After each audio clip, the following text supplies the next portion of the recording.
نہایت ہی قابل صد احترام معززین علاقہ، بزرگوں، بھائیوں، دوستوں، نوجوان ساتھیوں اور بچوں، ہم اللہ کا شکر ادا کرتے ہیں کہ اللہ تبارک و تعالیٰ نے ہمیں قرآن مجید کے ساتھ جڑنے کی توفیق عطا فرمائی ہے۔ نہیں تو اسی وقت، اسی لمحہ موجود کے اندر کتنے لوگ ایسے ہیں کہ جو لوگ ہوٹلوں پہ، چوپالوں پہ، کعوہ خانوں پہ، بیٹھکوں میں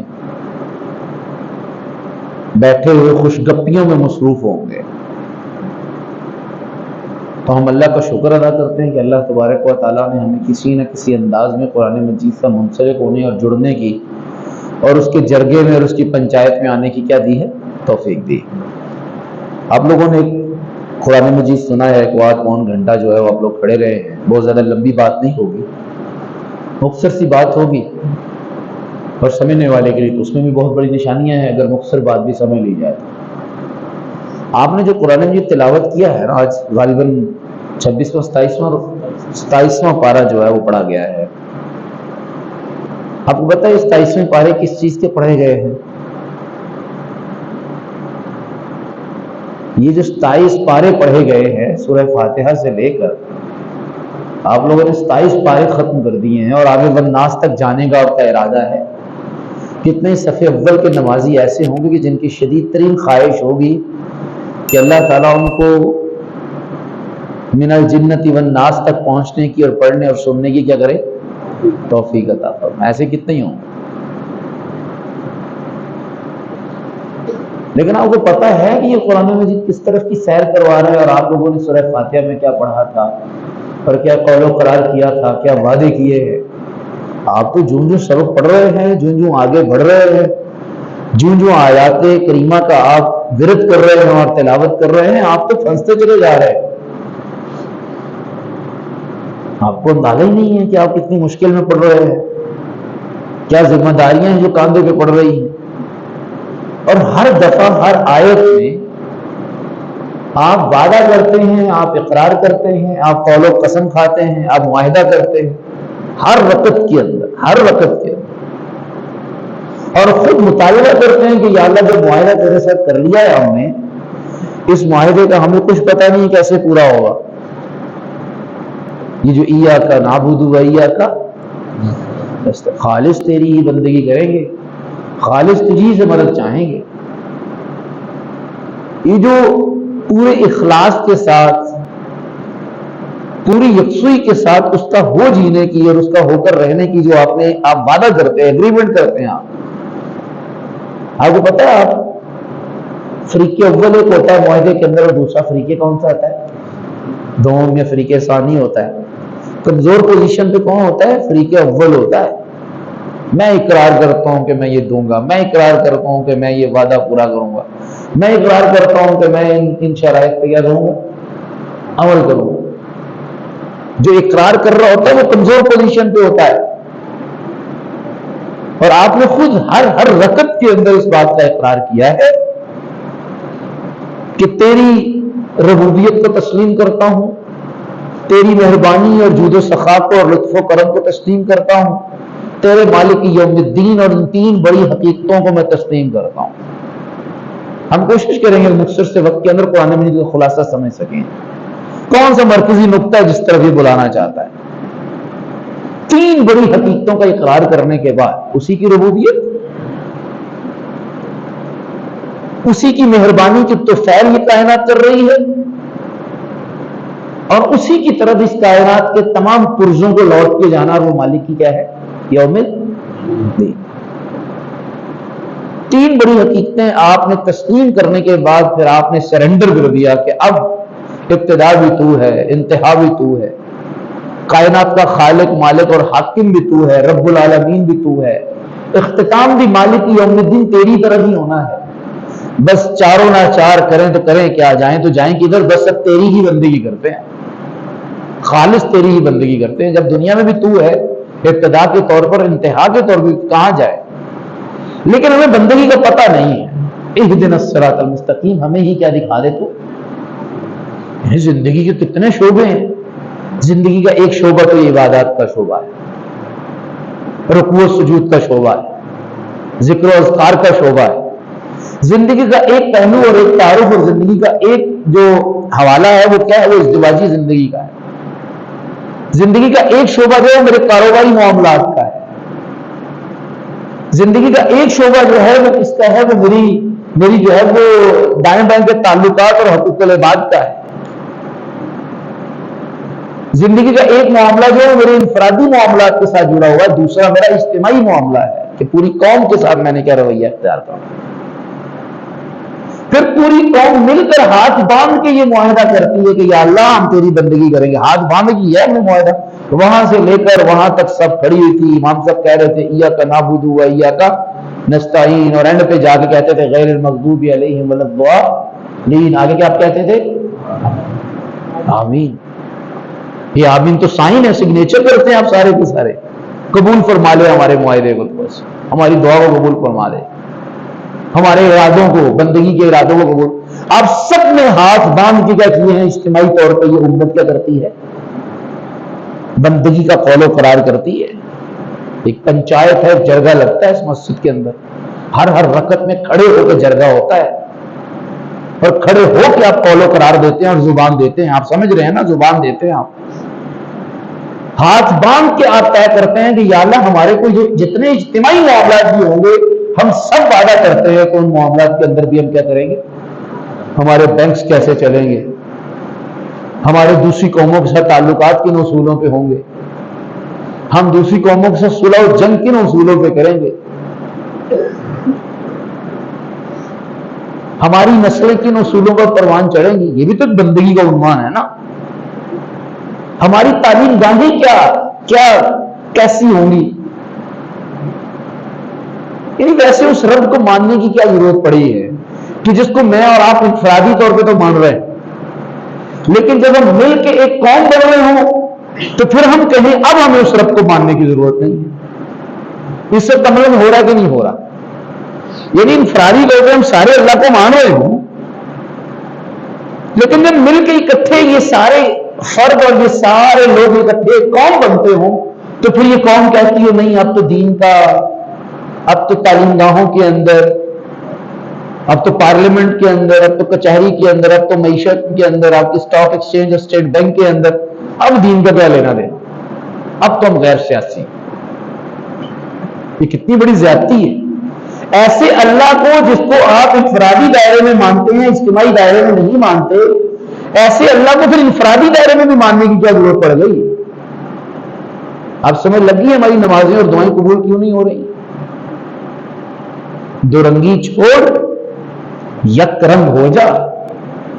یہ جو نیچے مسجد اور اوپر گرودوارہ بنا رکھا ہے، انفرادی زندگی کا خدا اور ہے، اجتماعی زندگی کا خدا اور ہے، مسجد کا خدا اور ہے، کچہری اور پٹوار خانے کا خدا اور ہے. مسجد میں اس کو سجدے اور اس کے سامنے جو جھکتے ہیں اور اصول ہوتے ہیں، مسجد کی زندگی میں اس کے اصول اختیار کرتے ہیں، باہر کی باقی تمام زندگی کے اندر کسی اور کے اصول اختیار کرتے ہیں. اسے تو توحید نہیں کہتے، اسے تو خالص بندگی نہیں کہتے. اسی لیے کھڑے ہو کے آپ نے اقرار کیا، قول و قرار کیا آپ نے، یا اللہ تیری ہی بندگی کریں گے اپنی انفرادی زندگی میں بھی اور اپنی اجتماعی زندگی میں بھی. آپ ذرا یہ لفظ بولیں، انفرادی زندگی بول دیں، میں اتنے بول چکا ہوں، ایک بول رہے ہیں انفرادی زندگی اور اجتماعی زندگی. ان تمام پہلوؤں سے، ان دونوں پہلوؤں سے یا اللہ تیری ہی بندگی کریں گے، تیرے حکم کو بجا لائیں گے، تیرے اصولوں کا خیال رکھیں گے. لیکن ہمیں پتہ نہیں ہے تو رہنمائی فرما اہدنا الصراط المستقیم.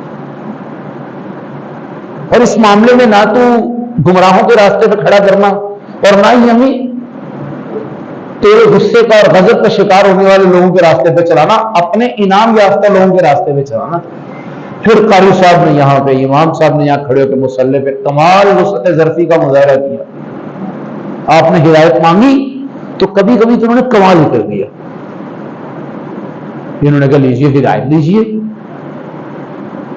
انہوں نے یوں قرآن مجید کھولا، یوں لگ رہا ہے کہ قرآن مجید پوری کی پوری کشمکش کی کتاب. یوں لگ رہا ہے کبھی چوک اور چوراہے کے اندر اپنا ایک نعرہ لے کر، اپنی ضد لے کر کھڑی ہے، کہیں حاکم وقت کے دربار کے اندر اپنا نعرہ اور اپنا نظریہ اور اپنی بات لے کر ضد کر کے کھڑی ہوئی ہے. یوں محسوس ہو رہا ہے قدم قدم کے اوپر قرآن مجید جو ہے وہ بغاوت والی کتاب. کشمکش والی کتاب. آپ ذرا دیکھیے یہ جو سورہ بقرہ ہے 2.5 پاروں پر مشتمل ہے. ہم سورہ فاتحہ سے آگے بڑھ چکے ہیں. 2.5 پاروں پر مشتمل ہے. سب سے بڑی سورت ہے قرآن مجید کی. اس کے اندر ذکر کس کو کیا گیا ہے؟ اللہ نے صرف یہی کہا ہے سبحان اللہ سبحان اللہ سبحان اللہ والحمد للہ والحمد للہ. یہی کہا ہے. اللہ نے یہی کہا ہے سبحان ربی الاعلی. یہی کہا ہے؟ نہیں. اللہ تعالیٰ نے وہاں پر باقاعدہ موسیٰ اور فرعون علیہ السلام کی کشمکش کا کیا کیا ہے؟ ذکر کیا ہے. نہ جانے یہ امت کون سا قرآن پڑھتی ہے اور اس امت نے قرآن مجید کو کس آنکھ سے پڑھا ہے, کس سوچ اور کس نظریے سے پڑھا ہے. ان کو کشمکش نظر نہیں آ رہی کہ بنی اسرائیلی قوم کے زوال کی پوری کیا داستان ہے جو سورہ بقرہ کے اندر بیان کی گئی. قوموں کے عروج و زوال کا پورا اصول بتا دیا اللہ تعالیٰ کہ قومیں کس طرح اپنے اجتماعی معاملات کے اندر اللہ سے بغاوت کرتی ہیں, تو اس کے نتیجے کے اندر ان قوموں کو اللہ تعالیٰ جن میں لاکھوں پیغمبر آ چکے ہوتے ہیں, جن پہ من و سلوہ نازل ہو چکا ہوتا ہے, یہ پڑھا ہے تعالیٰ سامنے, جن پر جو ہے وہ وَذَلَّلْنَا عَلَيْهِمُ الْغَمَامَ, جن پر بادل کر چکے ہوتے ہیں, سایہ کر چکے ہوتے ہیں. ان کو اللہ تبارک و تعالیٰ جو موسیٰ علیہ السلام کو جرأت دیتا ہے اور فرعون کے مقابلے میں غلبہ پا چکی ہوتی ہیں. دیکھیں فرعون کی تباہی کا ذکر ہے سورہ بقرہ میں, اور یہاں قاری صاحب وہ آیت چھوڑ کے دیکھیں ذرا, قاری صاحب آیت چھوڑ کے تو دیکھیں ذرا, وہ جس کے اندر دنیا کے اس بدمست پھرے ہوئے فرعون اور بادشاہ اور حاکم وقت کے سمندر کے اندر غرق ہو جانے, اس کے دربار کے احوال, اس کے قوموں کے معاملے کے اندر ان کے اوپر غلبہ اور انہیں اپنا غلام بنانے کی پوری بات ہو رہی ہے. پوری کی پوری نیوز پیپر کھلی ہوئی ہے. نیوز پیپر کوئی نہیں پیچھے امام صاحب کو کہتا ہے امام صاحب مہربانی کیجیے ذرا جنت کا ذکر کیجیے, جہنم کا ذکر کیجیے. یہ کیا آپ قوموں کے عروج و زوال کی بات کر رہے ہیں, فرعون کی بات کر رہے ہیں, یہ سیاسی قرآن مجید پڑھ کے سنا رہے ہیں آپ, کیا ہو گیا آپ کو؟ مہربانی فرمائیے ذرا. عربی میں پڑھتے ہوئے آپ کو بڑا مزہ آ رہا ہوتا ہے, آپ سر پھر رہے ہوتے ہیں, آپ کوئی آیت مس نہیں کرنے دیتے, آپ قل جاء الحق وزهق الباطل کی کوئی بات مس نہیں کرنے دیتے کہ حق آئے گا اور باطل مغلوب ہو جائے گا. آپ اللہ تبارک و تعالیٰ فرعون کے مغلوبیت کی بات کر رہے ہیں, کوئی مسئلہ نہیں آپ کو, لیکن جو ہی وہ بات عملی زندگی کے اندر اردو کے طور پہ آپ کے میرے سامنے بیان کی جاتی ہے اور اس قوم کے سامنے بیان کی جاتی ہے, یہ قوم کا اچھا خاصا نمازی, صف اول کا نمازی جس نے 20 تراویح روز پڑھی ہوتی ہیں اور قرآن مجید کو لفظ لفظ سنا ہوتا ہے, وہ بھی جڑ سے کہتا ہے دیکھیے نا جی سیاسی بات کیجیے آپ. اچھا آج کے فرعون میں تبصرہ مت کیجیے, اس وقت کے فرعون پہ تبصرہ کیجیے, لیکن آج کے فرعون کو, آج کی منافقت کو, آج کے ڈبل سٹینڈرڈ کو, آج کے قوموں کے عروج و زوال کے معاملے میں جو لوگ قوت کا, بہادری کا, دلیری کا, جرت کا, عظمت کا نمونہ بن کے کھڑے ہوئے ہیں, ان کی بات مت کیجیے. اس وقت کے فرعون کی بات کیجیے, یہ اس وقت کی رپورٹنگ کرتا ہے, ماضی کی قصے کہانیوں کی کتاب ہے معاذ اللہ.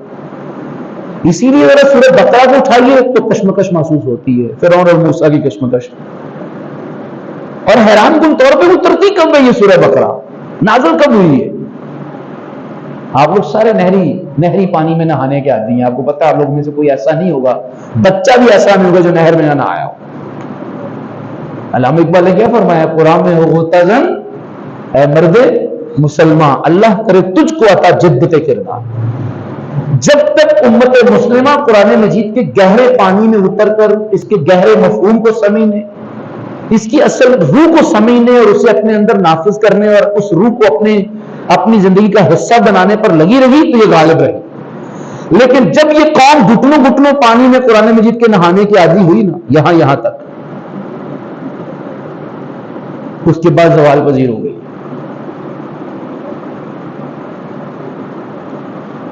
زوال پذیر ہو گئی. تو یہ سورہ بقرہ جو ہے یہ نازل کب ہوتی ہے؟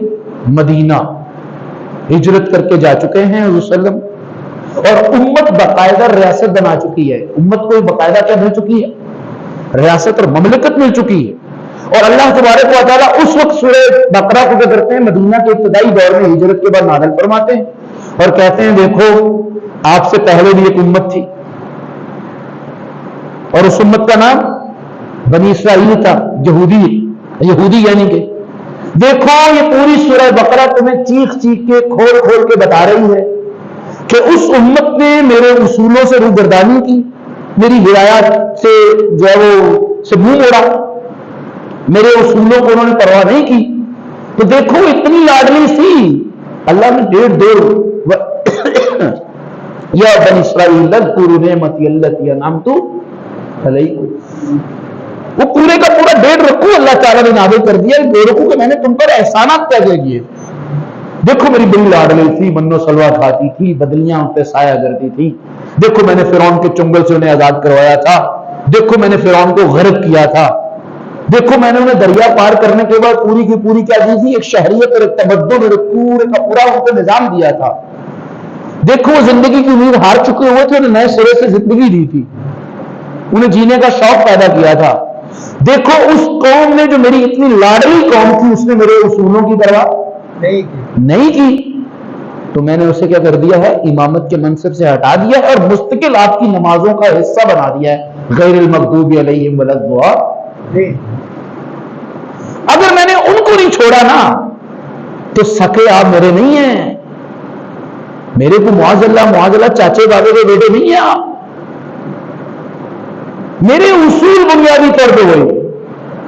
اگر آپ نے بھی ان اصولوں سے روگردانی کی، آپ نے بھی اگر پہلو تہی کی، آپ نے بھی اگر اپنے مفادات، اپنے کنبے قبیلے اور برادری کو ترجیح دی، آپ نے بھی اگر گائے جیسے بچڑے، برادری کا بچڑا، گائے کی محبت تھی نا، اگر آپ نے بھی عقیدتیں اور محبتیں اور تعلقات کی گائے پال دی اپنے سینے کے اندر، تو یہ ذہن میں رکھیے گا کہ میرے سوے نہیں، یہ پوری بقرہ ہے، سورہ بقرہ. اور آخر میں سورہ بقرہ اللہ تعالیٰ ختم کرتے ہوئے کہتے ہیں صبغۃ اللہ ومن احسن من اللہ صبغہ، اللہ کے رنگ میں رنگ جاؤ، اس سے بہتر رنگ اور کون سا رنگ ہو سکتا ہے. وَنَحْنُ لَهُ عَابِدُونَ، اور یہ اقرار کرو، یہ نعرہ لگاؤ کہ ہم سارے کے سارے اللہ کے رنگ میں رنگ جانے کے بعد پوری طرح اس کے ساتھ کیا ہو چکے ہوئے ہیں، مخلص. یہ دیکھیے سورہ بقرہ ہے.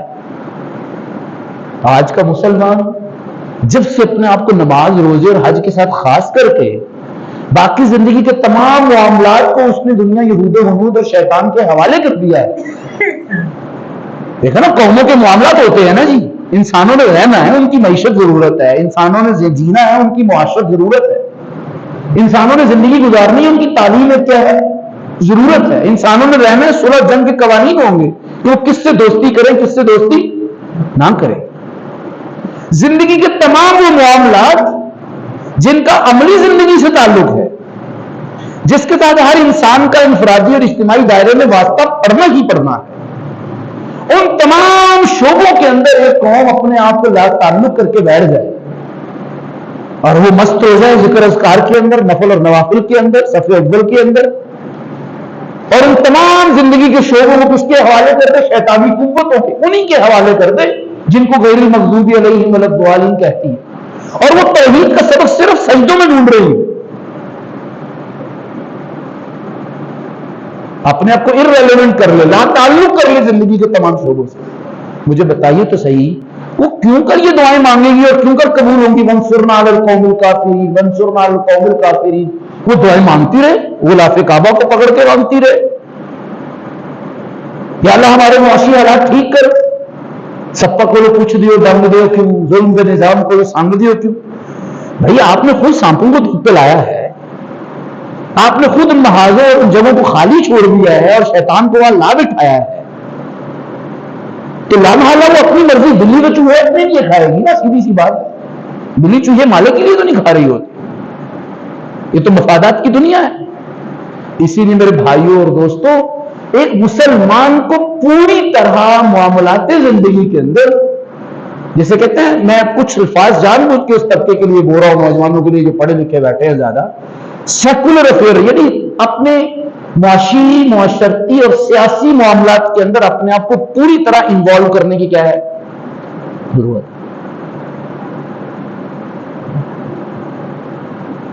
جو بھی قوم، جو بھی نظریہ، جو بھی نعرہ، جو بھی کلمہ، جو بھی مذہب اختیارات کا قلمدان کھو دیتا ہے، یعنی سیاسی اختیارات کیا کر دیتا ہے، کھو دیتا ہے، وہ اپنی نماز، روزے اور حج کو بھی بچا نہیں سکتا. گھر میں کیا کرتا ہے بزرگ کیا کرتے ہیں؟ آپ کو اختیارات چاہیے یا آپ کے سامنے آپ کا بیٹا ہاتھ باندھ کے کھڑا رہے وہ چاہیے؟ آپ اپنے بیٹے سے کیا مطالبہ کرتے ہیں؟ میرا کمرہ سب سے اچھا تو نے بنا دیا ہے، مجھ پہ انفاق بھی کرتے، انفاق سمجھ نا، انفاق، مجھ پہ انفاق بھی کرتے ہو، پھل بھی لے کر آتے ہو، مہنگے ڈاکٹر سے چیک اپ بھی کرواتے ہو، میرے سامنے کھڑے ہو کے تم کیا کرتے ہو؟ آنکھیں جھکا کے کھڑے ہوتے ہو، ہاتھ باندھ کے کھڑے ہوتے ہو. آپ سمجھ رہے ہیں؟ 5 دفعہ کھڑے ہوتے ہو تو مجھے پیٹھ نہیں دکھاتے تو. لیکن بیٹا دیکھو تو ذرا، مجھے میرے گھر کے اندر میرا غلبہ چاہیے. دیکھو میں تمہیں کتنی دفعہ سمجھا چکا ہوں کہ جن لوگوں کو تم بیٹھک میں لا کے بٹھاتے ہو نا، جن کو تم نے دوستیاں بنا رکھی ہیں، یا ایھا الذین آمنوا لا تتخذوا اليہود والنصارى، تو یہ پڑھا ہے قاری صاحب نے، خارجہ امور پڑھے ہیں. دیکھو بیٹا، تمہارے اس گھر کے باہر کے تعلقات تمہارے گھر کے اندر کے افراد کے اوپر، تمہاری بیٹی اور بہو کے اوپر کیا ہو رہے ہیں؟ اثر انداز ہو رہے ہیں.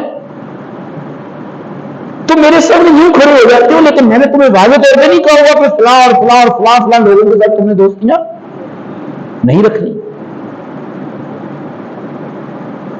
دیکھو بیٹا، جن اصولوں کے اوپر تم امیر ہونا چاہتے ہو اور جو تم نے معاشی اصول اختیار کر رکھے ہیں، ان اصولوں کے اوپر کبھی بھی کیا نہیں ہوتا، کوئی امیر نہیں ہوتا. عجیب ہو، میری مالا جپتے ہو، میری تعریف کرتے ہو، میرے سامنے کھڑے ہو جاتے ہو اور 5 دفعہ کھڑے ہوتے ہو. صبح جاتے ہو تو کھڑے ہو کے جاتے ہو، میرے سامنے سلامی کر کے جاتے ہو. رات آتے ہو تو سلامی کرنا تم اپنے لیے لازمی سمجھتے. آپ سمجھ رہے میں جہاں سے بول رہا ہوں؟ آپ سمجھ رہے میں جہاں سے بول رہا ہوں؟ 5 دفعہ کھڑے ہوتے ہو تم میرے سامنے. تمہارے اپنے کمرے کے اندر کارپیٹ نہیں ہے، لیکن میرے کمرے میں تم نے کارپیٹ بچھایا ہوا ہے. تم روکھی ساؤ پھیکی کھاؤ، تمہارے اپنے کمرے میں پانی ہو نہ ہو، ہوا ہو نہ ہو، لیکن تم نے میرے لیے سب سے اچھا کمرہ جو ہے منتخب کیا تم. آپ سمجھ رہے ہیں نا بیٹا؟ یہ تو میں سے تو خوش نہیں ہوں گا سر، میں تو خوش جب ہوں گا کہ جب تم میری مرضی کے مطابق اس گھر کو چلے. کہ باپ اتھارٹی چاہتا ہے، کہتا ہے میری مرضی کے مطابق بیٹھک استعمال ہو، میری مرضی کے مطابق اس گھر کے تعلقات بنے. آپ بحثیت والد ویسے اس بیٹے کے بارے میں کیا رائے رکھتے ہیں کہ جو آپ کو صرف ایک کمرے تک محدود کر دے اور آپ کے سامنے صرف سلامی کرتا ہو اور آپ کو فروٹ لا کے دے، آپ کو وہ 5-10-15 ہزار کا مہینے کا خرچ کر دے، باقی گھر کا سارا نظام، گھر کے تعلقات، گھر کی معاشی ساری سرگرمی، بچوں کی تربیت، بچوں کی شادی بیاہ، ان تمام معاملات کے اندر وہ آپ کو بے دخل کر دے، یہ کہتے ہوئے کہ ابا جان مہربانی کیجئے نا، آپ دیکھیں نا ہمارے معاملات میں دلچسپی، دخل اندازی نہ کیجیے. مجھے بتائیے آپ ایسے بیٹے کے بارے میں کیا رائے رکھیں گے؟ کیا اس کے دیے ہوئے سیب اور اس کا دیا ہوا پھل اور اس کی دی سہولتیں آپ کو اچھی لگیں گی؟ یہ معاملہ اللہ کے ساتھ میں اور آپ کر رہے ہیں. جب یہ نعرہ بولتے ہیں کہ دیکھیے جی اب اسلام کو ہمارے سیاسی معاملات کے اندر دخل اندازی تو نہیں کرنی چاہیے. ٹھیک ہے نا جی، مسجد میں اللہ کو بالفاظ دیگر ہم یہی کہہ رہے ہوتے ہیں، ہمارے اندر جرأت نہیں ہوتی، لیکن ہمارا رویہ یہی بول رہا ہوتا ہے کہ دیکھیے نا جی اب مسجد میں اللہ کو کر رہے ہیں نا عبادت، اب برادری کو کیسے چلانا ہے اور کتنی اس کی بات ماننی ہے، اور ہمارے تعلقات بحثیت قوم کس سے ہوں گے کس سے نہیں ہوں گے، لڑیں گے کس سے، جھگڑیں گے کس سے، تعلیم گاہیں ہماری کیسی ہوں گی. ان تمام معاملات کے اندر دیکھیے نا جی اب اللہ نے بتایا اب مذہب کو اس معاملے میں نہیں آنا چاہیے. مذہب کا سیاست سے کوئی تعلق، میں تو غیر سیاسی ہوں. عجیب بات ہے یار، ایک مسلمان غیر سیاسی کیسے رہ سکتا ہے؟ جو قرآن مجید کو پڑھتا ہے وہ غیر سیاسی کیسے رہ سکتا ہے؟ سیاست کا نام منافقت نہیں ہے، وہ تو میں نے اور آپ نے بنا دیا نام اس کا منافقت. بصورت دیگر تو سیاست تو انسانوں کے اجتماعی معاملات کو چلانے کا نام اور حقوق اور فرائض کی پالیسیوں کا نام کہ میرے حقوق کیا ہیں، میرے فرائض کیا ہیں، آپ کے فرائض کیا ہیں، آپ کے حقوق کیا ہیں. بحثیت قوم ہم نے اجتماعی طور پر کن اصولوں پہ زندگی گزارنی ہے، ان تمام پہلوؤں سے جو پالیسیز آپ بناتے ہیں اسی کا نام کیا ہے؟ سیاست. مجھے ایمان سے بتائیے کہ آپ کی اجتماعی زندگی اس اللہ سے بیگانگی اور لا تعلقی میں گزر سکتی ہے جس اللہ کو انفرادی دائرے کے اندر آپ سجدے کرتے ہو اور اتفاق سے وہی قرآن پڑھتے ہو غیر المغضوب علیہم ولا الضالین آمین. قاری صاحب کبھی کبھی پڑھتے ہوئے تو انہوں نے بڑی زیادتی کی ہے آپ کو، سیدھی بتا رہا ہوں. ان کا چاکا اترا ہوا تھا، پنجابی سے میں نے چاکا اترنا. تسی انہوں آپ نے ایاک نعبد و ایاک نستعین اہدنا الصراط المستقیم کہتے کہتے آپ نے آمین کیا کہہ دیا. انہوں نے کہا اچھا چلو پھر آگے بات توڑتے ہیں. ایک کبھی کبھی پڑھتے پڑھتے معیشت کی بات کرنے لگ گئے. یہ تمہیں پتہ ہے معیشت کے میدان میں بندگی کیسے ہوتی ہے؟ لو سنو، قد احل اللہ البیع وحرم الربا. دیکھو بحثیت قوم تمہاری معاشی صورتحال اور تمہارا معاشی نظام یہ سود خوری پر مشتمل نہیں ہونا چاہیے. لیکن آپ کے تو بڑے سارے کے سارے سود کے حق میں دلائل دیتے ہوئے نہیں سکتے. آپ کی تو پوری کی پوری ملکی معیشت کس کے بنیاد پہ چل رہی ہے؟ یعنی وہی ملک، اسی کی روز ہلال کمیٹی چاند دیکھنے والے نمونے سارے کے سارے اتنی اتنی لمبی دوربین لے کے بیٹھ جاتے ہیں اور ایک روزہ آگے پیچھے نہیں ہونے دیتے. ایک روزہ آگے پیچھے نہیں ہونے دیتے. اور یہی بھی قوم مل کے بیٹھ کے کیا کرتی ہے؟ اللہ کے حکم کے خلاف کیا کرتی ہے؟ سودی. کبھی کبھی تو قاری صاحب نے کمال کر دی. میں حیران ہوتا ہوں کتنی بڑی جسارت ہے، کتنی بڑی جسارت کی انہوں نے، کتنی بڑی جرت دکھائی انہوں نے. جب آپ نے کہا نا اہدنا الصراط المستقیم ولا الضالین آمین، تو انہوں نے کہا لیجئے سنیے پھر. دیکھو اللہ تعالیٰ ثقافت اور کلچر کے میدان میں، حیا اور شرف کے معاملے میں، یونیورسٹیز اور کالجز اور ٹی وی کے معاملے میں، آنکھوں اور کانوں کے حیا کے معاملے میں کیا کہہ رہا ہے؟ ایک آیت قاری صاحب نے پڑھی ہے یہاں پہ، پڑھی گئی ہے کہ نہیں پڑھی؟ ان الذین یحبون ان تشیع الفاحشۃ فی الذین آمنوا ولہم عذاب علیم. بے شک وہ لوگ جو مسلمانوں کے اندر اپنے اختیارات کا غلط استعمال کرتے ہوئے بے حیائی، فحاشی اور ریانی، ننگ اور دھڑنگ کو کیا کرتے ہیں؟ پھیلاتے ہیں. ان لوگوں کے لیے کیا ہے؟ دردناک عذاب ہے. اور ان کے لیے بھی دردناک عذاب ہے جو اپنے جو ان با اختیار لوگوں کو قوت فراہم کرتے ہیں، جو خاموشی اختیار کرتے ہیں، جو سستی اور کاہلی اختیار کرتے ہیں اور ان کے سامنے، ان کی نظروں کے سامنے ان کی اولادوں کو بے حیا بنایا جا رہا ہوتا ہے.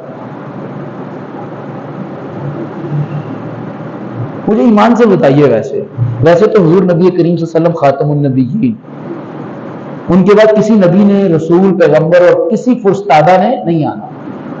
کسی نے بھی نہیں آنا کسی بھی انداز میں یہ دعویٰ کرے کہ اس کے اوپر الہام بھی ہوتا ہے اللہ کی طرف سے. لیکن اگر نبی کریم صلی اللہ علیہ وسلم جائزے اور ٹور پہ آ جائے، وزٹ پہ آ جائے، اما عائشہ ساتھ ہو اور آگے کہیں چلیے جی میں اپنی اس قوم کی اتنی تعداد بڑھ چکی ہے ماشاءاللہ میرے نام لیواؤں کی، میرے ہی نام لیوائیں سارے. کوئی عشق مصطفیٰ کا دعویٰ کرتا ہے، کوئی قرآن و سنت کا دعوے دار ہے، کوئی تفقہ فی الدین کا دعوے دار ہے کہ ہم سے زیادہ سمجھتا ہی کوئی نہیں ہے. چلو نا ذرا تمہاری نظام تعلیم کو دیکھتے ہیں، تم نسلوں کو کیسے پروان چڑھا رہے ہو. اور وہ یونیورسٹی چلے جائیں، قائد اعظم، سرگودا یونیورسٹی کسی میں چلے جائیں، اور وہاں جہاں دیکھیں اما عائشہ، وہ اما عائشہ کہ جنہوں نے وفات سے پہلے یہ نصیحت کر رکھی تھی کہ اگر میں فوت ہو جاؤں گا تو جب مجھے غسل دیا جائے اور اس کے بعد جب مجھے کفنایا جائے اور کفن دیا جائے اور جب میرے جسد کو اور میرے جسم کو چارپائی میں رکھا جائے تو غیر محرموں کو اٹھانے سے پہلے میری چارپائی کے اندر ایک پتھر رکھ لیجیے گا تاکہ میری جسامت کیسی ہے، میرا وزن کیسا ہے، میرا فگر کیسا ہے، یہ کسی کو پتا نہ چلے. وہ اما عائشہ دیکھیں، لڑکی لڑکے کیسے یونیورسٹی لان میں بیٹھی ہے اور ہیں دونوں مسلمان. یونیورسٹی کے اندر ماحول بنا ہوا پورے کا پورا، نو شیئرنگ ہو رہی ہے، گپ شپ ہو رہی ہے، ہاتھ پہ ہاتھ مارے جا رہے ہیں، گلچھڑے اڑائے جا رہے ہیں. ہاں یہ سب مل کر اپنے اپنے انداز میں سالانہ کو لے کر تقریر کر لیتے ہیں حضور صلی اللہ علیہ وسلم کی محبت. یہ سالانہ ایک دفعہ اسی قرآن مجید کو سن لیتے ہیں اور اس آیت سے گزر کے جاتے ہیں الذین یحبون ان تشیع الفاحشۃ. یہ فحاشی اور ریانی کو کنڈم کرتے ہوئے قرآن مجید کو پڑھتے ہوئے چلے جاتے ہیں ایک دفعہ سال میں. حضور نبی کریم صلی اللہ علیہ وسلم کلاس روم میں جائیں، اچھا کیا پڑھ رہے ہیں نوجوانوں؟ جی ہم ماہر معیشت دان بن رہے ہیں، ہم ملک کی اور قوم کے معاشی مسائل اور ان کا بینکنگ سسٹم اور ان کی سٹاک ایکسچینج اور ان کے تجارتی معاملات اور ان کے کاروباری معاملات کیسے چلنے چاہیے، کن اصولوں پہ چلنا چاہیے وہ پڑھ. اچھا بڑی بات ہے، تم بڑے جیتے جاگتے اور پرمغز اور بیدار مغز نوجوان لگتے ہیں مجھے. ذرا بتاؤ تو صحیح، یہ کتاب تو دکھاؤ مجھے، کون سا سلیبس ہے اور کن اصولوں پہ تم ماہر معیشت دان بن رہے ہو، ماہر تاجر بن رہے ہو. تم بین الاقوامی تجارتی اور اقتصادی معاملات کے اصولوں پہ کر رہے، دکھاؤ تو صحیح مجھے۔ اچھا یہ پڑھ رہے ہو، وہ دیکھو یہ تو سارے کے سارے شیطانی قوتوں نے اپنے معاشی تسلط کے لیے سارے اصول بنائے۔ میری مسلم دیکھو تم، میری بخاری دیکھو تم، میری ترمذی اور ابن ماجہ دیکھو تم، میری مشکات تو دیکھو ذرا، دیکھو امام بیہقی نے ان تمام حدیثوں کے اندر تمہیں میرے ٹریڈ کے اور بزنس کے اور اقتصادی معاملات اور معاشی معاملات کے تمہیں اصول نظر نہیں آیا گیا؟ اور کیا مثال کے طور پہ میں نے تمہیں اپنے دور میں اور میری خلافت راشدہ نے اور میرے خلفاء نے اپنے اپنے ادوار کے اندر کیا معاشی نظام قائم کر کے نہیں دکھایا؟ ان اصولوں کے اوپر تم خود غرض بن سکتے ہو، ان اصولوں کے اوپر تمہاری معیشت بھان ہو سکتی ہے، ان اصولوں کے اوپر تم اغیار اور شیطانی قوتوں کے کیا ہو سکتے ہو، دستے نگر ہو سکتے ہو، محتاج ہو سکتے ہو۔ ان اصولوں کے اوپر تم کبھی بھی کیا نہیں کر سکتے، خود مختار نہیں ہو سکتے۔ اسی لیے میرے بھائیوں اور دوستوں، قاری صاحب نے بڑی جسارتیں کی ہے۔ میں نے بتایا نا کہ آپ کو پتہ ہی نہیں، آپ اتنا پھنستے چلے جا رہے ہیں۔ جس نے جتنا قرآن مجید پڑھا وہ اتنا پھنسا چلا گیا ہے۔ کبھی کبھی پڑھتے پڑھتے تو وہ آپ کو کہاں لے گئے، خارجہ امور کی طرف لے گئے۔ یا ایھا الذین آمنوا، بندگی کرنی ہے نا، بین الاقوامی تعلقات۔ یہ دیکھو یہود و ہنود سے تم دوستیاں مت کرنا۔ لا تتخذوا بطانة من دون اللہ، اللہ کے علاوہ اور اس کے رسول کے علاوہ کسی کو اپنا رازدار نہ بنائیں۔ پڑھا انہوں نے، سیاسی بات کی ہے پوری کی پوری، آپ کے فورن آفس کو ڈسکس کیا ہے، آپ کے امور خارجہ کو ڈسکس کیا انہوں نے۔ آپ پڑھتے ہیں، آپ سے مراد یہ میاں والی اور یہ مسجد کے دوست نہیں ہے، پوری امت، یہ امت مسلمہ قرآن مجید کی خارجہ پالیسی کو پڑھتی ضرور ہے، لیکن پڑھتے ہوئے بھی نہیں پتا ہوتا کیا پڑھ رہی ہے۔ یہ خارجہ امور ہے، تبرک والی آیت لگتی ہے، اس پہ زیر زبر پیش ہے، اس کو ادب سے پڑھنا چاہیے۔ یعنی بالکل مثال وہی ہے کہ راہ جاتے ہوئے اگر کسی کو عربی لکھی ہوئی عبارت ملے اور اس کو جھاڑے، پوچھے، سینے سے لگائے، آنکھوں پہ لگائے، بوسہ لے، اور بوسہ لگانے کے بعد علاقے کے لوگوں کو اور گلی اور محلے کے لوگوں کو برا بھلا بھی کہے کہ کیسے لوگ ہیں، قرآن مجید کے یہاں کاغذ پڑا ہوا ہے، برکت والی آیات پڑی ہوئی ہیں، اور پھر اٹھا کے اس کو کسی اونچے کونے خدرے کے اندر کیا کر رہے، رکھ دے ادب اور احترام اور حفاظت کے لیے۔ لیکن اس کو کھول کے جب پڑھے یا کھول کے دیکھا، جب اس میں لکھا ہو کہ دیکھو تم اغیار کے ساتھ دوستی کی کیا نہ بڑھاؤ، تینے نہ بڑھاؤ، تعلقات نہ بڑھاؤ، تمہاری مسلمانوں کے ساتھ دوستیاں ہونی چاہیے، تمہیں فلسطین کے معاملے کے اندر دو ٹوک رویہ اختیار کرنا چاہیے،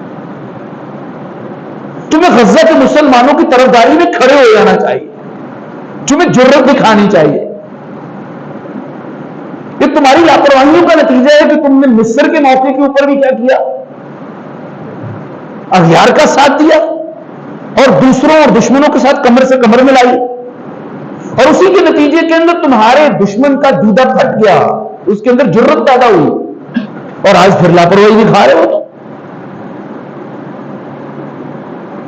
اسی لیے میرے بھائیوں اور دوستوں، میرے نوجوان ساتھیوں، قرآن مجید کتاب انقلاب، قرآن مجید حالات کو یوں سے یوں کر دیتی ہے، یوں سے یوں کر دیتی ہے۔ یہ تو جو درگور کیے جانے والی ہے عورت، اسے کیا دیتی ہے، حقوق دلانے والی کتاب ہے، اسے مرد کے مقابلے میں گواہی دینے کے قابل بنانے والی کتاب، اسے وراثت میں حق دینے والی کتاب۔ اتنی بڑی تبدیلی ہے، اندازہ کریں ذرا، جس کو پیدا ہونے کا حق نہیں تھا اسے اللہ تعالیٰ نے زندگی کے ہر شعبے کے اندر مرد کے لا برابر کھڑا کیا ہے۔ جتنی مرد کی جان قیمتی ہے، عزت قیمتی ہے، مال قیمتی ہے، اور مرد تجارت کر سکتا ہے، عورت بھی سارے معاملات کر سکتی ہے۔ کتاب انقلاب ہے یہ 180 ڈگری کے اوپر، 180 ڈگری کے اوپر بدل دیتی ہے۔ یہ تو کشمکش کی کتاب ہے۔ آگے دیکھیں سورہ ابراہیم کے اندر ابراہیم اور نمرود کا سارے کا سارا کشمکش بیان کی گئی ہے۔ پھر آپ دیکھیے سورہ بقرہ کے اندر ہی طالوت اور جالوت کا اور داؤد علیہ السلام کا کیا بیان کیا گیا ہے، واقعہ کیا گیا، بیان کیا گیا ہے۔ پھر حضور نبی کریم صلی اللہ علیہ وسلم کا غزوہ بدر ذکر کیا گیا ہے، غزوہ احد ذکر کیا گیا ہے، غزوہ تبوک اور حنین ذکر کیا گیا ہے، احزاب ذکر کیا گیا ہے۔ اسی لیے اس قرآن مجید کو اگر آپ اپنی زندگی کی کتاب کے طور پہ نہیں پڑھتے اور اس سے فرد اور قوم اگر رہنمائی نہیں لیتی اور اس کے مطابق زندگی کو ترتیب نہیں لیتی، تو پھر تو ابھی تو اتنی گھٹن بڑھے گی کہ سانس لینا محال ہوگا۔ اگر نہیں اس کے مطابق چلے گے تو سورہ یاسین بھی پڑھی ہے انہوں نے، سورہ یاسین بھی، اس میں بڑی دہلا دینے والی ڈرا دینے والی آیات ہیں۔ اللہ نے واضح طور پہ فرمایا جو لوگ میری ہدایت پہ کام نہیں کرتے، میری بات نہیں مانتے، میری نصیحت کو حرف ہاتھ نہیں سمجھتے، تو کیا کرتا ہوں، انا جعلنا فی اعناقہم اغلالا، میں ان کے گلے کے اندر غلامی کے رسومات کے رواجوں کے ایسے توڑ ڈال دیتا ہوں، انا جعلنا فی اعناقہم اغلالا فہی الی الاذقان فہم مقمحون، وہ تھوڑی تک پہنچے ہوتے ہیں، فہم مقمحون، وہ دائیں بائیں نہیں دیکھ سکتے تھے۔ آپ اندازہ کیجیے اگر اسلام کی سادگی کو ہم نے اختیار کیا ہوتا، اسلام کی دیانتداری اور سچائی کو ہم نے تسلیم کیا ہوتا، تو ہم یہ جھوٹی زندگی جی رہے ہوتے۔ ہم ناک تک تنگ آ چکے ہیں موجودہ نظام سے، موجودہ تہذیب سے، موجودہ کلچر اور ثقافت سے تنگ آ چکے کہ نہیں آ چکے؟ باپ اپنی بیٹی کو رخصت کرتے ہوئے گھٹنوں اور ناک تک قرض میں دب جاتا ہے، لیکن ساری رسومات نبھانی پڑتی ہیں جو رسومات اس نظام نے ہمارے کھاتے میں ڈالی۔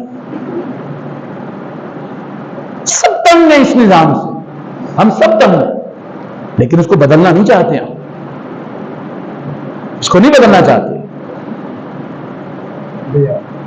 اللہ نے فرمایا اگر تم نہیں جاگو گے، ابھی تو صرف یہاں تک معاملہ پہنچا ہے نا، پھر آگے اللہ نے فرمایا وَجَعَلْنَا مِن بَيْنِ أَيْدِيهِمْ سَدًّا وَمِن خَلْفِهِمْ سَدًّا فَأَغْشَيْنَاهُمْ فَهُمْ لَا يُبْصِرُونَ، ابھی تک تو سامنے دیکھ سکتے ہو، یہاں ایسے ٹائٹ کیا ہوا تمہیں رسومات اور رواجوں میں، کلچر میں، سوسائٹی نے، موجودہ نظام میں کسا ہوا فی الحال، لیکن پھر ایک وقت ایسا آتا ہے جو قوم، جو کنبہ اور قبیلہ اور خاندان مستقل نہیں نافرمانی کی روش پہ رہتا ہے اور میرے اصولوں کو اختیار نہیں کرتا، پھر ایسا وقت آتا ہے وہ بند گلی کا اسیر ہو جاتا ہے۔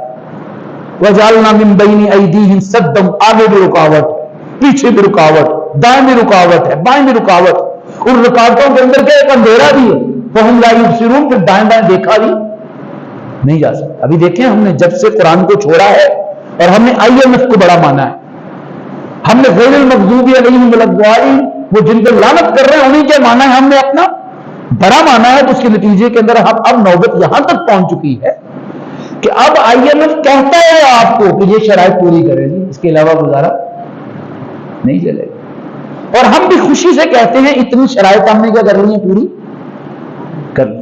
بس موٹی سی بات ہے یہ، اور بات ختم کر رہے ہیں۔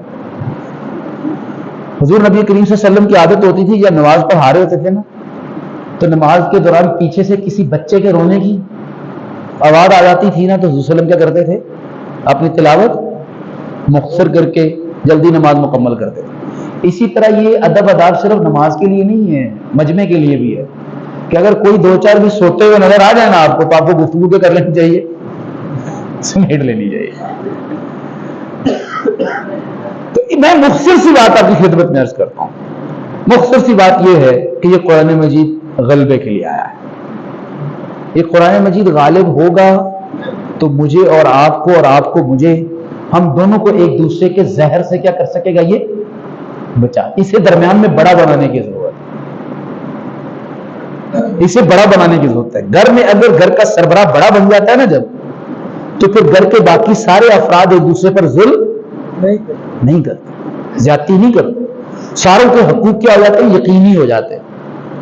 اسی لیے اپنے معاشرے کے اندر ہم اللہ کو بڑا بنا لیں گے جس کا نام توحید ہے، خدا کی قسم توحید کا سجدوں سے پتہ نہیں چلتا، آپ کے عشق مصطفیٰ کا پتہ سجدوں سے نہیں چلے گا۔ آپ کتنے اللہ اور اس کے رسول کے ماننے والے ہیں، کتنے بندگی رب کرتے ہیں اور کتنی اطاعت رسول کرتے ہیں، اس کا پتہ روزے اور حج سے نہیں چلے گا۔ اور روزہ اور حج تو در حقیقت بنیادی طور پہ تربیت گاہیں ہیں، ٹریننگ ہیں، ہماری عادت بناتی ہیں، ہمارا رویہ بناتی ہیں۔ یہ طواف کے کتنے چکر لگاتے ہیں، 7۔ اچھا کبھی نیکی کے نام پہ 8 کر دیجئے نا، آپ کا حج قبول ہو جائے گا۔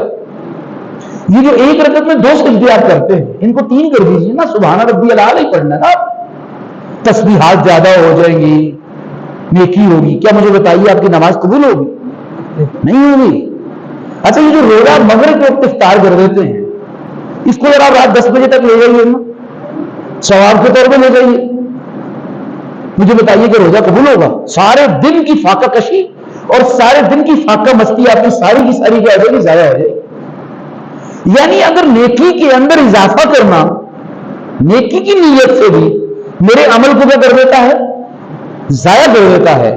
تو مجھے بتائیے زندگی کے وہ تمام شعبے جن شعبوں کو میں نیکی کے نام پہ نہیں بلکہ اللہ کے حرام کردہ احکامات اور اللہ کی حرام کردہ ہدایات کے باوجود میں ان کو اختیار کرتا ہوں، مجھے بتائیے وہ زندگی کے اندر برکت ہوگی کیا ہوگی؟ اسی لیے اس قرآن مجید کو اپنی عملی زندگی کا موضوع بنانا ہے، اس کو غالب کرنا ہے، اپنی اپنی عقیدتوں کی گردن پہ کیا پھیرنی ہے؟ چھری پھیرنی ہے. ہم نے بھی گائے پال رکھی ہیں، خواہش ایک گائے ہے ہماری جو ہمیں آگے نہیں بڑھنے دیتی، پاؤں کی بیڑی بنی ہوئی ہے. میری برادری کنبا اور قبیلہ عادت ہے، میری عقیدت بنی ہوئی ہے. میں اسے پوچھتا ہوں، کوئی میری سوچ اور فکر میری کیا بنی ہوئی ہے؟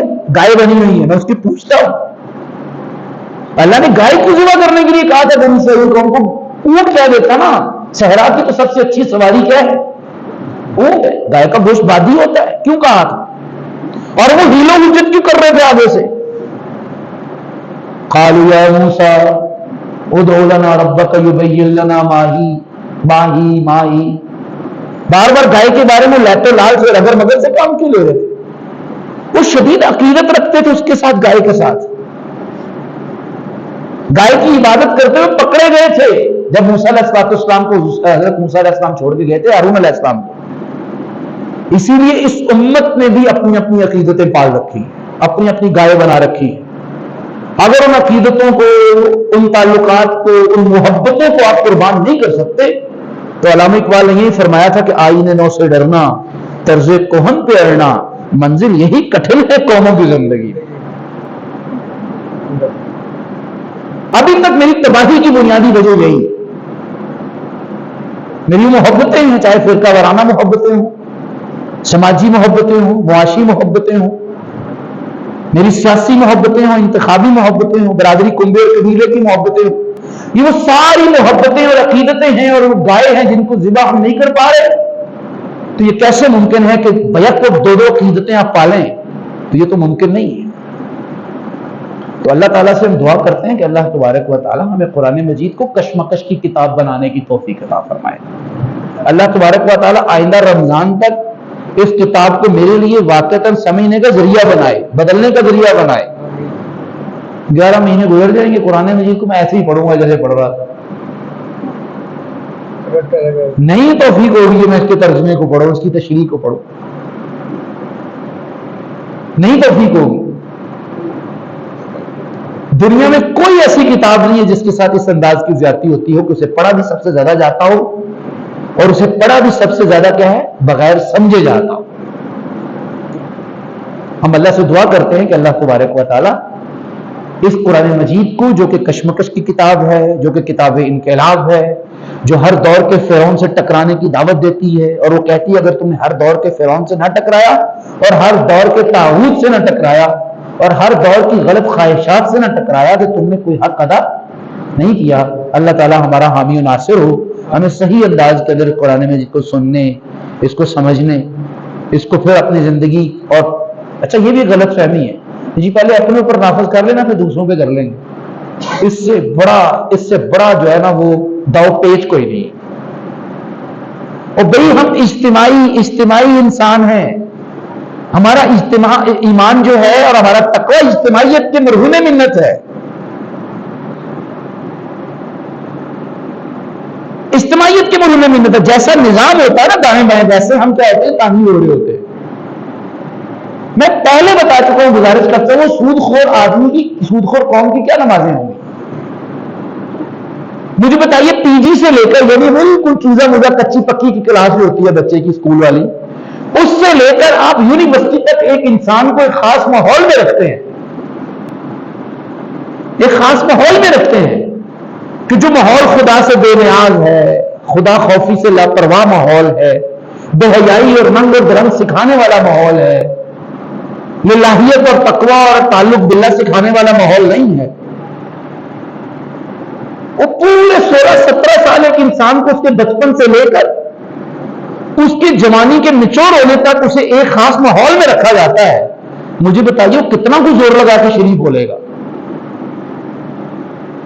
اسی لیے جو نظام انسانی زندگی کے اندر، جو کلچر انسانی زندگی کے اندر غالب ہوتا ہے، وہ نظام انسانی زندگی کا خدا ہوتا ہے۔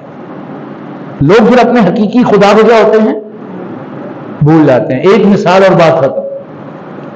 آپ جس راستے پہ پنڈی جاتے ہیں یا سڑک پہ چلاتے ہیں گاڑی، یہ سنت کے مطابق ہے یا خلاف سنت ہے؟ میں صرف یہ بات ثابت کرنے لگا ہوں کہ نظام کتنا طاقتور ہوتا ہے اور نظام کی خدائی کتنی طاقتور ہوتی ہے، اور نظام اپنی خدائی قائم رکھنے کے لیے، اور نظام جن کے فائدے اس نظام سے وابستہ ہوتے ہیں، اس نظام سے جن کے فائدے وابستہ ہوتے ہیں، اس معاشی نظام سے، اس پٹوار خانے کے نظام سے، اس تعلیم کے نظام سے، اس خارجی پالیسی کے نظام سے جن کے فائدے وابستہ ہوتے ہیں، وہ اپنی خدائی کو قائم رکھنے کے لیے کیا کرتے ہیں؟ کہاں کس حد تک چلے جاتے ہیں؟ آپ مجھے بتائیے ذرا، پنڈی جانے کے لیے آپ جس راستے پہ جاتے ہیں، آپ راستے میں کس طرف چلتے ہیں؟ دائیں طرف چلتے ہیں یا بائیں طرف چلتے ہیں؟ سیدھے ہاتھ پہ چلتے ہیں یا الٹے ہاتھ پہ چلتے ہیں؟ الٹے ہاتھ۔ سنت کیا ہے؟ ہمارے تبلیغی بھائی بھی کہتے ہیں سیدھے راستے پہ چلا جائے، سیدھے ہاتھ پہ چلا جائے، دائیں ہاتھ چلنا چاہیے نا، یعنی ہم کھڑے ہوں تو آپ کی گاڑی اس طرف نہیں جانی چاہیے، اور آنے والی گاڑی کو کیا ہونا چاہیے؟ اپنی دائیں طرف سے آنا چاہیے۔ ذرا کوئی عشق مصطفیٰ سے سرشار جو یہ دعویٰ کرتا ہے کہ جی بس ہم خود ٹھیک ہو گئے تو سب ٹھیک ہو جائے گا، اور یہ کہہ کہ وہ اجتماعی جدوجہد سے کیا ہو جاتا ہے؟ لا تعلق ہو جاتا ہے، اور اجتماعی زندگی کے فیصلوں کے معاملے میں انہی کا طرفدار ہوتا ہے، انہی کے ساتھ کھڑا ہوا ہوتا ہے جو پورے نظام کو کیا کر رہے ہیں؟ اللہ اور اس کے رسول کے خلاف بنا رہے ہوتے ہیں۔ ذرا وہ کھڑا ہو نا عشق مصطفیٰ کا متوالا، شمع رسالت کا پروانہ، وہ ضد کرے کہ میں نے تو سنت پر عمل کرتے ہوئے پنڈی اپنے راستے کے دائیں طرف گاڑی چلا کے لے کے جانی ہے، مجھے بتائیے کیا ہوگا؟ ایکسیڈنٹ نہ ہو جی، صرف عشق، وہ اپنی مہارتوں کے بلبوتے پہ ہو سکتا ہے، چلے جب برکت آ جائے شاید اس کے اوپر سنت کی، اتنا لمبا چلان پکڑا دیا جائے گا صرف سنت پہ عمل کرنے کی سزا کے طور پہ، یہ نظام اتنا لمبا چلان پکڑائے گا اسے، آگے سے وہ بحث کرے گا صاحب کیا ہو گیا، مسلمان بھی ہو گئے نہیں ہو، عجیب سارجنٹ اور عجیب ٹریفک وارڈن ہو تم، چہرے پہ داڑھی رکھی ہوئی ہے اور مجھے سنت سے روک رہے ہو تم۔ وہ نظام اپنی خدائی کو قائم کرنے کے لیے بحث کرنے کے اوپر قومی اور ریاستی معاملات میں دخل اندازی کرنے کی وجہ سے اور ایک سزا سنا دے گا اسے، پھر مزید بحث کرے گا تو اور اس کے اوپر کیا ہو جائیں گے؟ آئین کی چھکیں لگ جائیں گی۔ معاملہ پیچھے کے صرف ایک سنت پہ عمل کیا صاحب نے۔ اسی لیے جو نظام آپ کے اوپر غالب ہوتا ہے، وہ نظام طے کرتا ہے کہ آپ نے مسلمان رہنا ہے یا آپ نے کافر رہنا ہے، آپ نے کتنا مسلمان رہنا ہے۔ اپنے بچے کو بیگ آپ لے کے دیتے ہیں یا کوئی اور لے کے دیتا ہے؟ بستہ آپ لے کے دیتے ہیں، کتابیں آپ خرید کے دیتے ہیں، کاپی پینسل آپ لے کے دیتے ہیں، فیس اس کی آپ بھرتے ہیں، وقت آپ اور آپ کا بچہ خرچ کرتا ہے، چھوڑ کے آتا ہے، لیکن یہ نظام پڑھانا جو چاہتا ہے، نظام وہی پڑھاتا ہے جو یہ کیا کرنا چاہتا ہے؟ پڑھانا چاہتا ہے۔ اسی لیے یہ بہت بڑی زیادتی ہے انسان کے ساتھ، اور انسان کے ساتھ بہت بڑا انسان کے بارے میں غلطی ہے کہ کہا جائے کہ ٹھیک ہے انفرادی دائرے میں ہم ٹھیک ہو جائیں گے جب تو نظام خود بخود کیا ہو جائے گا؟ ٹھیک ہو جائے گا۔ بھئی اپنی ذمہ داری ادا کرنی ہے، اپنی ذمہ داری ادا کرنی ہے۔ جس طرح یہاں مصلی کے اوپر امام رکھتے ہوئے آپ 600 دفعہ سوچتے ہیں، یہاں تک بھی سوچتے ہیں اس کی داڑھی کتنی ہونی چاہیے، اور یہاں تک بھی سوچتے ہیں بریلوی ہونا چاہیے، دیوبندی ہونا چاہیے، اہل حدیث ہونا چاہیے، اہل تشیع ہونا چاہیے، اور پھر بریلوی میں بھی کون سا ہونا چاہیے، اور دیوبندیوں میں سے کون سا دیوبندی ہونا چاہیے، یہاں تک سوچتے ہیں۔ اللہ نے یہی تو فرمایا اس قرآن مجید کے اندر، ان اللہ یأمرکم ان تؤدوا الامانات الی اہلیہا، اے لوگوں جو ایمان لائے ہو، پیچھے تسلسل چل رہا ہے، یہ مقام نبوت کی آیات شروع ہو رہی ہیں، سورہ نساء پورے کا پورا۔ اللہ نے یہی تو فرمایا ہے کہ ان اللہ یأمرکم، تمہارے پاس آپشن نہیں ہے کہ اگر یہ کر لو یا وہ کر لو، نہیں، اللہ نے تمہیں حکم دیا ہے کہ اپنی انفرادی اور اجتماعی ایمانتیں کس کے حوالے کرو؟ اہل لوگوں کے حوالے کرو۔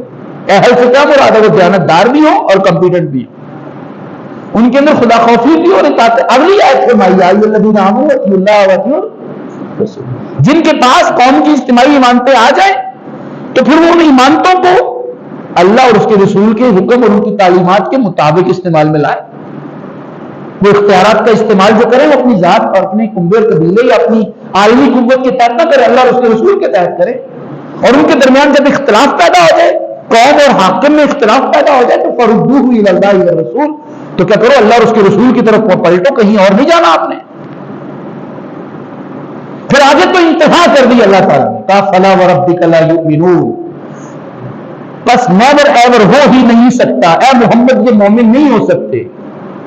یہ بڑا جھگڑتے ہیں مقام نبوت کے معاملے میں، اور ہر فرقہ یہ کہتا ہے کہ میں ہی نبی کا سکا ہوں. یہ اس وقت تک مومن نہیں ہو سکتے حتی یحکموک فیما شجر بینہم، یہاں تک کہ اے نبی یہ آپ کو، تیرے رب کی قسم اٹھا رہا ہوں، نبی تیرے رب کی قسم اٹھا رہا ہوں، اگر یہ آپ کو اپنی زندگی کے تمام معاملات کے اندر فیصلہ کن اختیار نہ دے دے، یہ مومن ہی نہیں ہو سکتے. ثم لا یجد فی انفسہم حرجا، پھر آپ جب ان کے بارے میں کوئی فیصلہ کریں، ان کے علم میں کوئی بخاری شریف کی یا مسلم شریف کی حدیث آ جائے، سیرت کا کوئی باب ان کے اوپر کھلے، اس کے لیے انہیں کچھ بھی قربان کرنا پڑے، ان کے دل کے اوپر کیا نہیں ہونا چاہیے پھر بوجھ. اگر ان کے دل کے اندر بوجھ ہوتا ہے، اگر مگر چونکہ چناکے کرتے ہیں اور یہ کہتے ہیں دنیا کے حالات ہیں، عالمی دور بن چکا ہے، کوئی گلوبلائزیشن بھی ہوتی ہے، کوئی عالمگیریت بھی چیز ہے، کوئی ماڈرنٹی اور جدیدیت اور کوئی حالات کے ساتھ بھی چلنا ہوتا ہے، کوئی ٹیکنالوجی کا زمانہ ہے، اگر یہ تمام عذر رکھتے ہوئے، تمام بہانے گڑھتے ہوئے اگر یہ آگے سے سینے میں گھٹن محسوس کرے نا، تو یہ مومن نہیں. امت مسلمہ کیا کر رہی ہے اس وقت؟ واضح قرآن و سنت کا حکم ہوتا ہے، اور میں کیا کر رہا ہوں؟ اگر مگر چونکہ چناکے دنیا کے ساتھ چلنا ہوتا ہے، ہم پتھر کے زمانے میں چلے جائیں گے. دیکھیں جی پاکستان کا بھی سوچیں نا، اب بھی عالمی گاؤں ہیں، اچھا جی جدیدیت ہے جی، بڑے اب حالات بدل چکے ہیں.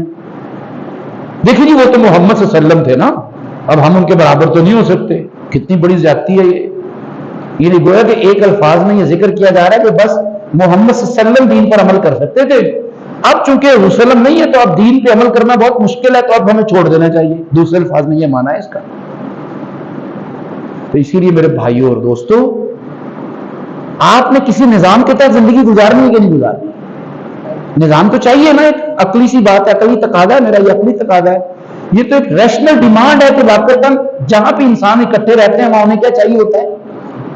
ایک نظام چاہیے ہوتا ہے. اب ایمان سے بتائیے وہ نظام آپ کو آپ جیسا کوئی انسان دے گا جو خود غرض بھی ہو سکتا ہے، مفاد پرست بھی ہو سکتا ہے، انسان کی خامیاں ہیں، جو لالچی بھی ہو سکتا ہے، جو کم عقل اور کم علم بھی ہو سکتا ہے، اس کا برادری کنبہ اور قبیلہ بھی ہو سکتا ہے جس کی وہ قانون سازی کرتے ہوئے طرفداری کرے گا.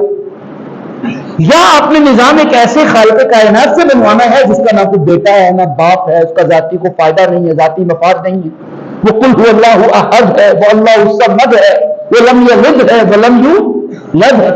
آپ ایسے کسی ہستی سے نظام بنانا چاہیں گے کہ جس کا ذاتی کوئی فائدہ نہیں ہے، یا ایسے بندے سے نظام بنانا چاہیں گے قوت سے جس کے اپنے ذاتی فائدے اور کمزوریاں ہوں گی. اسی لیے اللہ کی طرف پلٹنے کی ضرورت ہے، اور یہی اصول اللہ نے سمجھایا ہے، ان الدین عند اللہ الاسلام، اسی لیے سمجھایا ہے. وَمَن يَبْتَغِ غَيْرَ الْإِسْلَامِ دِينًا، جو اللہ کے علاوہ اور اسلام کے علاوہ کوئی اور نظام لے کے آئے نا، فَلَن يُقْبَلَ مِنْهُ، وہ قابل قبول نہیں ہے. کیوں قابل قبول نہیں ہے؟ تم رول جاؤ، کھجل ہو جاؤ. ہم نے 76 سالوں سے نظام اپنے جیسے انسانوں سے اور اپنے جیسے کم ظرف انسانوں اور انسانی قوتوں سے اور عالمی ریاستوں سے بنوایا ہے. 22واں پروگرام IMF نے دیا کہ تمہاری معیشت کیسے چلے گی. ایک دفعہ ہم نے پلٹ کے نہیں دیکھا کہ بخاری کیا کہتی ہے، مسلم کیا کہتا ہے. بخاری کے اندر حضور صلی اللہ علیہ وسلم نے کیا فرمایا، مسلم شریف میں ابن ماجہ میں حضور صلی اللہ علیہ وسلم نے کیا فرمایا. خلافت راشدہ کے جھگڑے سارے کرتے ہیں، حسینیت کے طرفدار سارے بنتے ہیں، لیکن ایک دفعہ پلٹ کے نہیں دیکھتے ان کی طرف کہ انہوں نے اپنی زندگی اور نظام کیسے گزارا. رمضان میں 20 تراویح ہونی چاہیے، 8 ہونی چاہیے، اس پہ جھگڑا ہو رہا ہے. اور ہر دفعہ رمضان میں موسمی کیڑوں کی طرح یہ باتیں شروع ہو جاتی ہیں. میں تراویح کی نہیں بات کر رہا، بات کرنے والوں کی بات کر رہا ہوں. میں مکلف بنایا نا اللہ اور اس کے رسول کی کس کا؟ اطاعت کا. جان بوجھ کے آپ کو میڈیا چینلز ان بحثوں کے اندر کیا کر دیتے ہیں؟ الجھا دیتے ہیں. اللہ تعالیٰ سے دعا ہے کہ اللہ تبارک و تعالیٰ ہمیں قرآن مجید کو اپنی مرکزی کتاب بنانے کی اور حضور نبی کریم صلی اللہ علیہ وسلم کو اپنی مرکزی شخصیت بنانے کی توفیق عطا فرمائے۔ اللہ تعالیٰ سے دعا ہے کہ اللہ تبارک و تعالیٰ امت مسلمہ کو بھرپور انداز میں قرآن مجید کی طرف پلٹنے کی توفیق عطا فرمائے۔